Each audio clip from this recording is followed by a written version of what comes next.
Trò ma sói chắc hẳn là một cái tên không còn xa lạ với mọi người nữa. Một trò chơi đưa tình anh em và đồng chí lên một tầm cách thức giao tiếp mới. Thật sự thì trò này cũng khá là suy luận và lôi cuốn. Nhưng cái vấn đề của trò chơi này đó là bạn sẽ có thể gặp một số thành phần toxic. Có cái tôi cao bằng núi Phú Sĩ, có suy nghĩ như một thằng chị ngu si. Tao không bị chi, mình bị điên đấy. Có một số người thậm chí còn khóc khi mọi người nghi ngờ họ là sói. Và đến cuối cùng kết thúc game thì họ đúng là sói thật. Bro, what the fuck? Hay là có một số ván chơi khi mọi người đi quá xa chỉ để thắng và kết cục thì tưởng không đẹp. Và các bạn cứ thử tưởng tượng viễn cảnh ma sói đấy sẽ như thế nào khi mà xảy ra ở ngoài đời thật. Và không, nó sẽ không thật đến mức như vậy. Cái tôi muốn nói ở đây là sự nghi ngờ và toxic đó xảy ra ở ngoài đời thật giữa một nhóm người gần như là xa lạ với nhau. Nó là câu chuyện trong một ngày học quân sự của khóa sinh viên trường đại học tôi. Thường thì các thầy cũng không gắt gao, nên trong giờ học cũng không có gì ngoài chơi XO, vẽ vú đi bằng đá trên mặt đất và ngắm gái xinh ở tiểu đội khác. Nhưng trong cái giờ học hôm đó thì lại khác. Chúng tôi được tập trung học ở ngoài trời và gần đó có bãi tập luyện chướng ngại vật, nơi mà có những chiếc rào chắn và tường để luyện tập leo trèo. Lúc đang trong giờ nghỉ thì thầy đi lấy cà phê và thầy kêu chúng tôi ngồi yên một chỗ. Mấy đứa ngồi yên đấy, thầy đi công việc nha. Dạ. Và chúng nó không hề ngồi yên. Có mấy đứa con trai chạy ra chỗ sân tập để leo trèo. Có thằng thì monkey vào qua rào nhảy và hét lên. Có thằng còn ngồi lên cả bức tường trèo. Còn tôi cũng thích vui đùa đấy, nhưng mà không phải ở dưới trời nắng. Nên tôi chỉ ngồi dưới gốc cây chilling with my homie An và Dương Đàn. Lúc thầy quay lại với tách cà phê thì thấy là chúng nó. Tôi không biết lúc đấy thầy cảm giác như nào. Chắc nó sẽ như kiểu tỉnh dậy một tách cà phê ra đường thì thấy mấy con khỉ ấu chó đập xe của mình vậy. Thầy định bắt mấy đứa leo trèo nhưng mà quá tiếc là chúng rất nhanh. Không nhớ là mặt của thằng nào thầy kêu chúng nó lên nhận tội. Chuyện nó cũng chẳng có gì, ngừng ngậm một tí không sao. Cùng lắm chạy mấy vòng và đứng dưới nắng một tí là thầy tha mà. Nhưng không, chả ai lên. Thế là chúng tôi đứng đấy dưới nắng và mồ hôi nhễ nhại cho đến khi tìm được hung thủ mình mới được ngồi xuống. Tôi hiểu được vì sao chúng nó nghịch, nhưng tôi không hiểu nổi vì sao chúng nó không chịu trách nhiệm cho hành động của mình. Kiểu các bạn tham gia quân sự để rèn luyện tính kỷ cương và tôn nghiêm ấy, nhưng một số người không hiểu được điều đó thì phải. Tại sao mấy đứa đó không nhân nhậm mà lại sẵn sàng để một người trừ tội thay cho mình? Có phải bạn được nuôi dạy không tốt đúng không? Hay là bạn bị vấn đề về thần kinh? Vì bố mình thích. Không. Bố con trai chúng tôi có cách giải quyết khác với các bạn nữ. Chúng tôi không đánh nhau. Chúng tôi solo Yasuo. Riêng cái thể loại hèn hạ như mày, bố mày hành trong một hit nhá.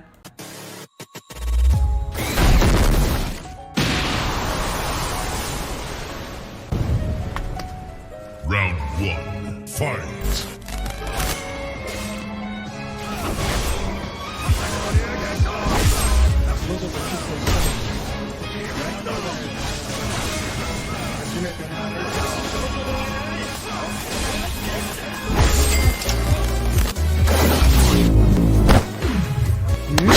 Chết mẹ mày.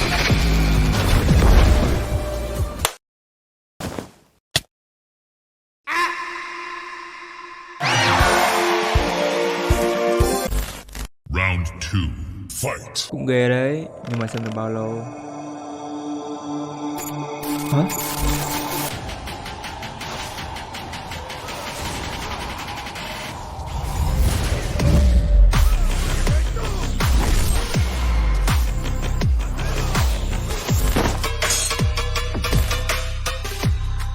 Thằng con lợn, mày chết bẩn à? Sao tự nhiên trình mày căng thế? Bẩn miếc đéo ấy. Do mày ngu còn đòi sâu đờ lô ấy chứ. Chơi bài ngửa đây, mày dùng mánh khóe đúng không? Thôi được rồi, nay đẹp trai nói cho. Đấy là bởi vì tao sử dụng app Lita. Con đường thực thi công lý khi bí thì phải tìm đến quý nhân. Aplita sẽ giúp mày thuê các cao thủ chơi game cực gắt về chơi cùng, kéo rank hoặc thậm chí là xem mày trực tiếp chơi game để hướng dẫn mày qua voice chat. Và tao đã thuê cho mình một chiến thần hất lốc, ông thần chém gió, đại ca phiêu bạt, bố của các loại bố của bố ông cụ nội Yasuo rank cao thủ. Kỹ năng của tao với khả năng chiến thuật của anh bạn thách đấu này phải chết. Không có tuổi đâu.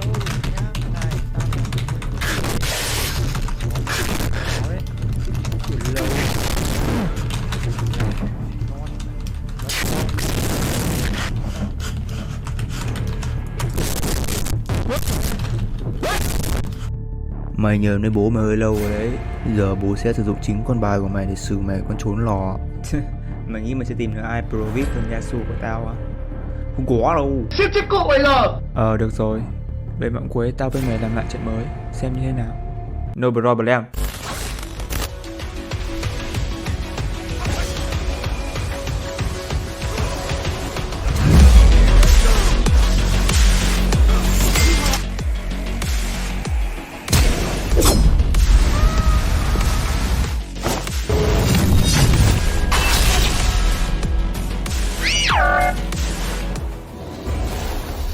thể nào? Bố mình có ông tổ Yasuo đỡ đầu rồi cơ mà. Thế thì mày không biết rồi. Thứ vượt qua tất cả các loại sức mạnh, đó chính là sự đáng yêu.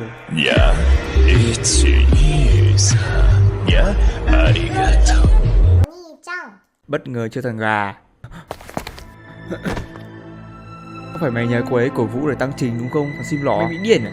Ta nhờ cô ấy chơi hộ cơ mà. Hả? Con gái gì mà đánh điêu vậy? Trong ly ta không phải múa con trai là chơi hay thôi đâu. Để ta dạy con một câu nha nhóc. Giang hồ phiêu bạt, thế gian mới biết. Núi cao đất nở không bằng hơi thở mỹ nhân. Con thật là ngu ngốc không biết điều đó. Mong sư thầy chỉ giáo cho con. Để ta nói cho con nghe. Trong này tất cả con gái ai cũng đều đáng yêu và xinh đẹp như nhau. Không cần biết mày trình độ thế nào, họ vẫn sẽ đồng hành cùng mày và gánh mày nếu mày muốn. Sẽ không còn những ngày cô đơn leo ranh nữa đâu. Họ còn hát hò và tâm sự về những vấn đề trong cuộc sống của mày như một cách chữa lành tâm trạng. Và thậm chí mày sẽ còn nhận được những lời khuyên hay từ những người mà mày sẽ đồng hành cùng trên chuyến đi nữa. Thôi giờ vào kiếm nghề cho Lita đi. Dùng app Lita, có ngay bạn đồng hành. Quay lại vấn đề chính, chúng tôi vẫn chưa biết ai là thủ phạm. Nó có thể là bất kỳ ai trong số chúng tôi, có thể thậm chí là một con gái. Mày đúng không? Thôi nói thật đi, thầy làm xong đổi tội cho bọn em đúng không? Mọi ánh mắt nghi ngờ đều đổ dồn vào nhau. Phải là ai mới được. Đến những lúc như này là phải nghĩ. Nghĩ liệu có phải đằng kia không? Không, nhìn nó ngu bò mẹ. Từ từ, nơi an toàn nhất chính là nơi nguy hiểm nhất. Nhưng mà nhỡ đâu nơi nguy hiểm nhất lại chính là nơi an toàn nhất thì hay là nó khiến mình nghĩ như vậy, hay là nó muốn mình sử dụng cái suy nghĩ ngược của mình để suy luận không mấy điên à? X cộng 1 bằng 2, x bằng 3 cộng 2 bằng hô hô.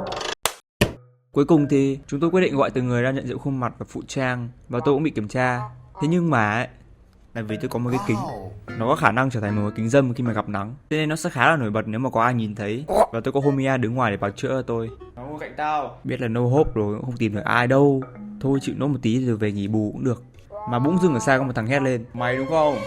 Một anh bạn với cái mặt hiền hậu và một cái kính, một ngoại hình khá là mọt sách. Tôi sẽ gọi anh bạn đấy là D.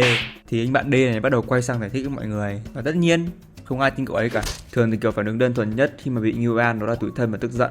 Tôi biết có nhiều bạn ở trong trường hợp đó rồi. Con người là loài sống theo bầy đàn, cô đơn thì chịu được, nhưng xa lánh và cô độc thì không. Vậy nên tôi hiểu được vì sao anh bạn ấy đã hành xử như vậy. Và có lẽ mọi người cũng hiểu được phần nào nên cũng đã nguôi cái nghi ngờ. Cứ thử tưởng tượng bạn là cái thằng mách tội anh bạn D đấy, đứng ở xa nhìn và tận hưởng sự hỗn loạn đang xảy ra. Tưởng như mọi thứ đã bình lặng xuống, nhưng không, cứ phải làm nó to lên thì mới sướng cơ. Con vợ Hải Phòng, vâng, con vợ đấy vẫn thích đứng sau và kích đểu. Anh bạn vừa chửi cái gì đây? Ôi rồi anh bạn D điên con mẹ luôn. Mày biết cái gì mày mới nói? Yeah. Mày thử đến đây xong bị nói xem mày có chịu được không? Ok. Bố mày đấm chết mày luôn. Ở đây con chó. Bạn thì ghê rồi. Mẹ tôi. Việc lấy người khác ra để chơi đùa không phải là một điều gì tốt cả. Chỉ là mấy cái thằng lớn đầu rồi cũng còn thích cái trò ăn hiếp bé. Cũng có thể hai con vợ kia thông đồng với nhau để đổ tội cho bạn này. Nhưng mà theo tôi thấy thì con vợ Hải Phòng kia không có ý đổ tội, nó chỉ thích chơi đùa thôi. Thấy mọi thứ căng thẳng thì mọi người cũng can dự vào. Có người cũng đứng lên giải oan cho bạn D. Mà con vợ Hải Phòng kia mặt đúng nghịch luôn từ đầu đến cuối. Tôi không dám nhổn với dân Hải Phòng. Tôi biết dân Hải Phòng bướng mà. Họ là những người đi trước thời đại. Thay vì dùng phóng lợn thì họ đã chuyển sang dùng súng. Ngoài lề một chút thì tôi có một khả năng mà có thể biến tất cả mọi thứ tôi nhìn thấy thành phim hài ấy. Kiểu mọi chuyện nó xảy ra rất là căng cực. Nhưng mà trong đầu tôi thì tao á, mày bảo tao là người làm, mày nhìn lại cái mặt tao đi xem tao có giống là người làm không. Mặt mày dâm thế. Con chó mày, bố mày bắt đầu tình yêu mày rồi đấy. Cái gì đấy? Không. Hầu hết mọi người sau vụ đấy cũng quyết định là để cho mọi chuyện qua, chờ lúc hết giờ. Thì bỗng nhiên em là người làm ạ. Một anh bạn trông rất fuckboy, quả hình xăm, cổ ngầu như nước cất. Em làm đấy ạ. Có đúng là em làm không? Dạ thật sự thì em không làm, nhưng mà em đứng lên chịu tội thay các bạn ấy và cho cả lớp ạ. Bỏ qua chuyện đùa thì hành động đấy đúng là khá là anh hùng ấy. Mặc dù cái văn nhận tội cũng có hơi nửa vời, nhưng mà ít ra thì bạn ấy cũng đứng lên và hy sinh vì lợi ích chung của mọi người. Trông anh bạn cũng ngầu y như hình xăm của anh ấy vậy. Tôi thậm chí rất ngưỡng mộ và đặt anh ấy là một hình mẫu lý tưởng cho cách ứng xử và tư duy của anh ấy. Sao lại có một người anh dũng và tự tin như thế? Mình cũng muốn được như anh ấy. Bỗng nhiên có một anh bạn ngồi cạnh tôi thì thầm với tôi rằng chính mắt tao thấy nó chờ đúng kia chơi cơ mà. Chả làm anh hùng cái gì ở đây vậy? Thật sự tôi chẳng biết tin ai cả. Thủ phạm vẫn chưa được tìm ra, nhưng mà tôi chẳng quan tâm. Tôi chỉ vui vì mọi chuyện kết thúc xong thì cũng chẳng còn gì vương vấn hay mâu thuẫn nội bộ nữa cả. Ai về phòng đấy tiếp tục bầu quân sự như bình thường. Chốt lại câu chuyện ở đây ấy, thì đã dám làm thì phải dám chịu, đừng để người khác chịu hậu quả cho hành động của mình. Và tôi đã mất hết niềm tin vào nhân loại. Mất niềm tin vào ai chứ đừng mất niềm tin vào Lita nha. App còn có cơ chế ghép phòng để trò chuyện giúp bạn có thể chơi những trò chơi như ma sói hay là Among Us. Hãy truy cập vào đường link ở dưới mô tả để tham gia ngay.